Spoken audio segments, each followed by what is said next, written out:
गेल्या काही वर्षापासून बीड जिल्ह्यातील जो काही शेतकरी आहे तो दिवसेंदिवस मोठ्या आर्थिक संकटात सापडताना आपण पाहिलेला आहे. परंतु यामध्ये आता शेतकऱ्यांच्या मुलालाही याचं जे काही नुकसान आहे त्या नुकसानीचा सामना करावा लागत आहे. शेत पिकांचं नुकसान तर हे शेतकरी मंडळी सगळे सहन करताय, परंतु आता त्यांचे मुलं आहेत, जे पाल्य आहेत, त्यांचं भविष्यसुद्धा धोक्यात आल्याचं भयान चित्र बीड जिल्ह्यात पाहायला मिळत आहे. आज अधिवेशनामध्ये माजलगाव मतदारसंघाचे आमदार प्रकाश सोळंके यांनी एक भयान वास्तव अधिवेशनासमोर मांडलं आणि या अधिवेशनामध्ये सरकारला ठोस पावलं उचलण्याची विनंती केली.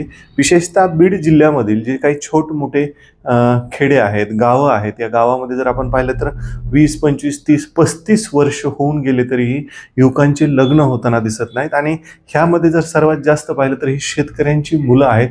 आता शेतकऱ्यांच्या मुलांना मुली देण्यासाठी पालक पुढे येताना दिसत नाहीत आणि साहजिक आहे, आपली मुलगी जर मुलीचं लग्न करायचं असेल तर त्याचं भविष्य चांगलं असावं हे प्रत्येक पालकांना वाटतं आणि ते ज्या पद्धतीने विचार करतात मला वाटतं त्यात काही चुकीचं नाही. परंतु जो शेतकरी आर्थिक दृष्ट्या कमकुवत बनत चाललाय, ह्या शेतकऱ्याला सक्षम करण्यासाठी शासनाने योग्य ते पावलं उचलण्याची गरज आहे.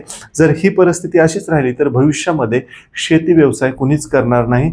यामुळे जे काही शेतीमध्ये पिकवलेलं अन्नधान्य आहे ह्यासाठी पुढं मग नेमकं काय करायचं हा मोठा प्रश्न सुद्धा निर्माण होऊ शकतो. यामुळे सरकारने वेळीच योग्य ती पावलं उचलण्याची गरज आहे.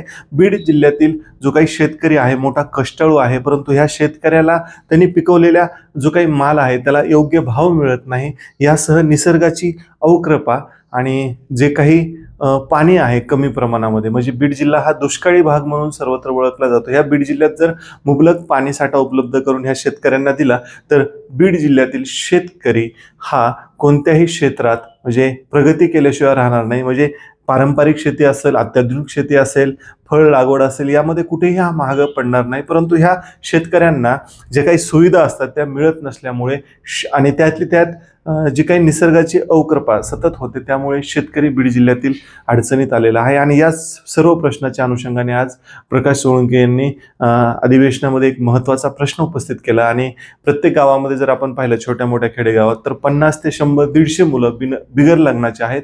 यांच्यासाठी शासनाने योग्य ते पावलं उचलण्याची त्यांनी यावेळी मागणी केली आणि शासनानेही यासाठी विशेष योजना काय करता येतील यासाठी आम्ही पुढाकार घेऊ असं आश्वासन दिलेलं आहे. आणि नेमकं सरकार ह्या शेतकरी जी काही मुलं आहेत शेतकऱ्यांसाठी काय उपाययोजना करतात हे पाहणं सुद्धा महत्त्वाचं ठरणार आहे.